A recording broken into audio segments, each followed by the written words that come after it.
Hello friends, welcome to Nabila talks.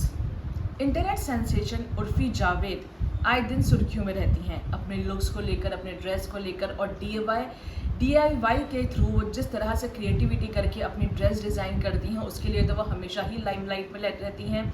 अक्सर वो troll भी होती हैं, अक्सर लोग उनके टैलेंट की तारीफ भी करते नज़र आ रहे हैं, लेकिन ज़्यादातर वो ट्रोलर्स का ही निशाने पर रहती हैं। उर्फी जावेद को हम लोगों ने ज़्यादातर एयरपोर्ट पर भी स्पॉट किया और फिलहाल वो अपनी छुट्टियां मनाने के लिए गोवा गई हुई हैं। उन्होंने इकोनॉमी क्लास में सफ़र करा तो वहाँ उनके साथ एक परेशानी हो गई।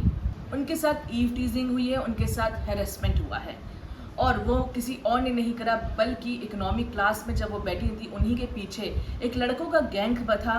वो जो बॉयज़ गैंग था वो ड्रंक थे और उन लोगों ने जब उर्फ़ी का कहना है कि उन लोगों ने मुझे पहचान लिया था कि मैं उर्फ़ी जावेद हूँ, तो उन लोगों ने जान करके मेरा नाम ले लेकर मुझे टीज़ कर रहे थे, मुझे हैरेस कर रहे थे, मेरे ऊपर जोक्स क्रैक कर रहे थे और गंदी गंदी बातें भी कर रहे थे।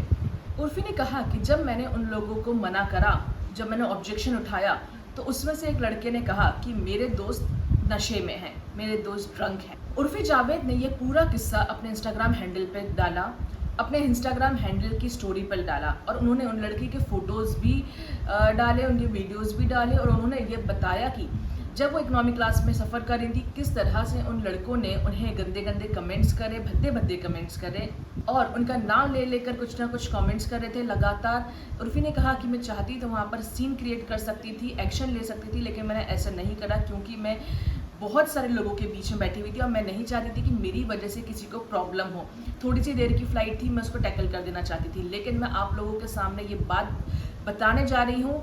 मैं एक पब्लिक फिगर हूँ, लोग हम लोग को ट्रोल करते हैं, हम लोग को लेकर तरह तरह की बातें करते हैं, लेकिन इसका मतलब ये नहीं है कि मैं एक प्राइवेट प्रॉपर्टी हूँ किसी की, कि कहीं भी मैं जाऊँ तो लोग उस चीज़ को बोले और जान कर बोले ताकि मैं सुनूँ या कोई भी जो भी पब्लिक फिगर है वो सुने।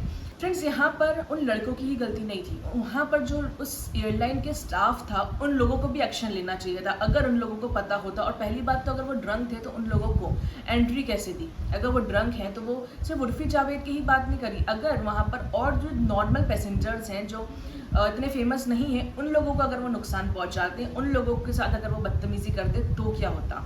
ये तो उर्फ़ी जावेद थी तो ये किस्सा लाइमलाइट में भी आ गया।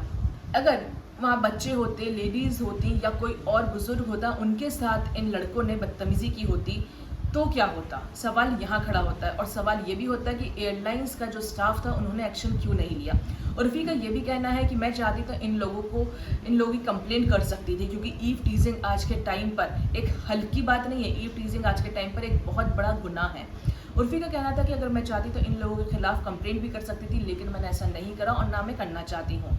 मैं सिर्फ लाइमलाइट में ये किस्सा लेकर आना चाहती थी कि मैंने इकोनॉमी क्लास में सफ़र करा तो मेरे साथ क्या परेशानी हुई और मुझे हैरेसमेंट का शिकार होना पड़ा। उर्फ़ी जावेद ने अपने उस पोस्ट में एक बहुत अच्छी बात लिखी जो मुझे पर्सनली बहुत अच्छी लगी। उर्फ़ी जावेद ने कहा कि जब मैंने उन लोगों के ऊपर ऑब्जेक्शन उठाया, जब मैंने उन लोगों को मना करा तो उनमें से उनके एक फ्रेंड ने, उस ग्रुप के एक लड़के ने जो उनका फ्रेंड था, उसने ये बोला कि वो लोग नशे में हैं।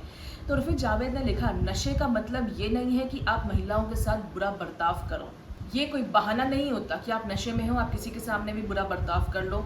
अभी तो बुरा बर्ताव करा है, कल को वो किसी का मर्डर कर आ गए, कुछ भी कर आ सकते हैं, तो क्या उसका फ्रेंड यही डिफेंड करेगा कि मेरे फ्रेंड ने पी रखी थी, मेरा फ्रेंड ड्रंक था, उसने नशे में ये कर दिया? ये कोई बहाना नहीं होता। उर्फ़ी जावेद का ये पॉइंट बिल्कुल वैलिड है, बिल्कुल सही है। इससे मैं ही नहीं, इससे इस दुनिया की, इंडिया की सारी लेडीज, सारी लड़कियां इस चीज़ से एग्री करती होंगी कि अगर आप नशे में हो तो उसका ये कोई बहाना नहीं है कि वो नशे में था। नशे में वो इंसान कुछ भी कर सकता था, यहाँ तो सिर्फ ईव टीजिंग की है।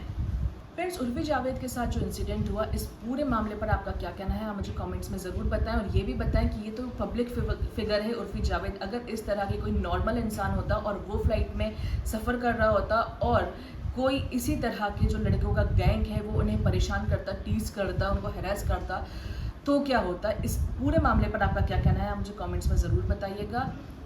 और उर्फ़ी जावेद की अगर वर्क फ्रंट की बात करें तो उर्फ़ी जावेद एकता कपूर की आने वाली OTT फिल्म लव, सेक्स और धोखा 2 से बॉलीवुड में डेब्यू करने जा रही हैं। चैनल को सब्सक्राइब करना ना भूलें।